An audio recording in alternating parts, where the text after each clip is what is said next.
Welcome, friends. We are here to talk about Deadpool and Wolverine, and sorry, Jordy.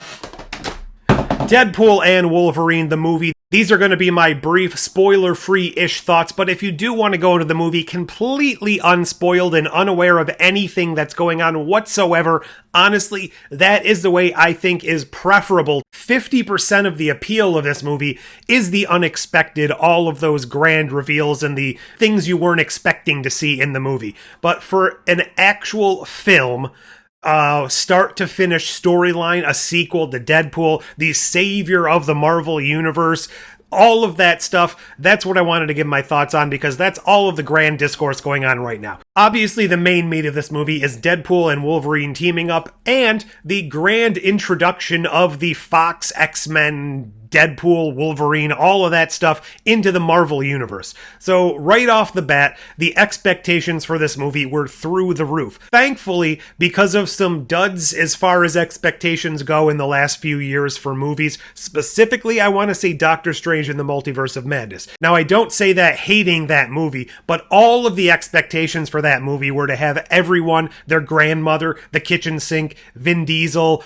all of these characters popping up in that movie as cameos. When that didn't come forth, when that didn't actually bear fruit in the movie, there was a lot of disappointment.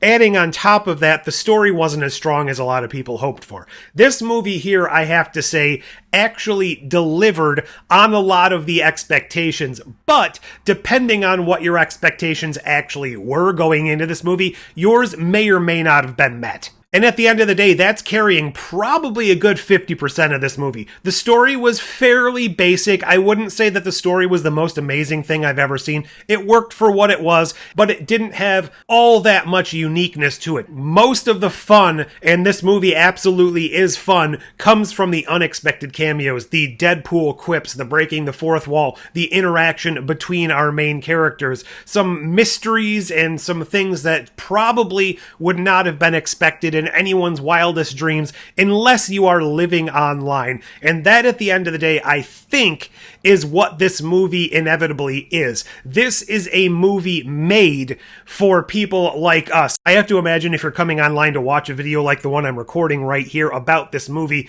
you are probably heavily invested in all of the rumors and the background information. That is what this movie is. This is a distillation and a celebration of what the last 30 years of superhero movies, specifically the Fox universe and the MCU universe, all of those intertwining things. And if you have kept up with a lot of the rumors, the behind the scenes things, this is the movie for you. This is going to really hit all of those highlights. It's going to bring in references from pop culture, obviously, from the MCU, obviously, but there is a lot of stuff this movie does, this movie discusses, this movie introduces, that really does require a vast knowledge of everything behind the scenes, from rumored castings back into the day, to the personal lives and relationships of the actors playing these characters, to other things these actors have done in their career, all the way to behind-the-scenes production stuff from other movies, producers of other movies, and then of course there's going to be the tidbits thrown in from the comics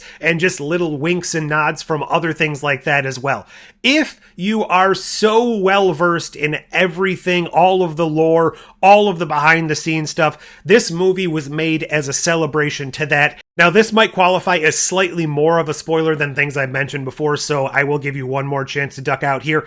But this movie, to me, felt mostly like a celebration of the Fox universe movies specifically. Sure, there was a lot of other stuff discussed in here, but this really did feel like the Spider-Man No Way Home, I guess you could say, version of all of the Fox movies. So while that movie definitely relied on the past versions of Spider-Man to kind of bring together this movie calling upon the past, I would say that's kind of what this movie is doing for everything Fox has done, but that's not the entirety of this movie. What I'm really getting to here is there are basically two movies going on here, and it all depends on your frame of reference. If you're coming into this with no real background knowledge of any of the stuff going on behind the scenes, or really even many prior movies in any of the superhero franchises, franchises or the franchises of these actors' careers, you're probably going to enjoy this as just a fun, lighthearted, witty action adventure with a lot of gore and a lot of swearing and a lot of R-rated elements.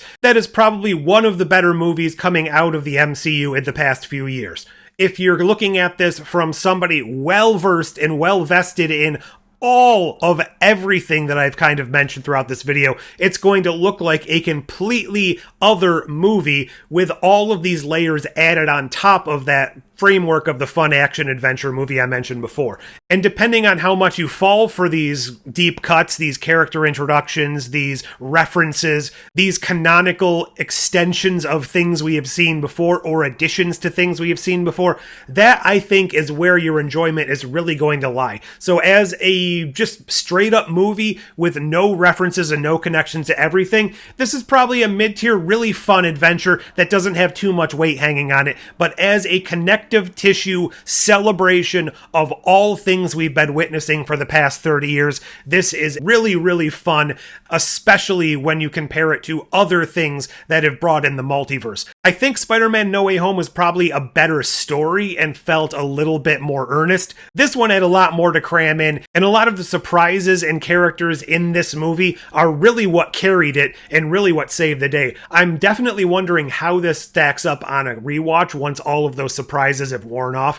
Some of the scenes definitely were being held up and carried by somebody or something coming on screen, and that was really what carried that entire next 5 or 10 minutes. Once that shock is worn off, I'm wondering if those scenes will hold up nearly as well as they did, especially if you're watching it in a theater with a ton of people reacting to it. If you're watching this on your couch alone after you have seen it 5 or 6 times, those scenes might not necessarily feel as fun and as earned as they did the first couple of times. At the end of the day, though, definitely recommend this movie, and I definitely recommend going into it with as little spoiler information as you can. Hopefully I didn't go into too much here that's really going to ruin it for you. I tried my best, but there are a lot of things in this movie that are really going to feel like payoffs if you've been here for the long haul and you get those references. Otherwise, I think it's a very fun movie that definitely benefits from seeing it in a theater because that crowd reaction is really going to add on to it. What did you think of this movie if you've seen it? Leave all those thoughts down below. Like, share, subscribe, do all those fancy YouTube things. But until next time,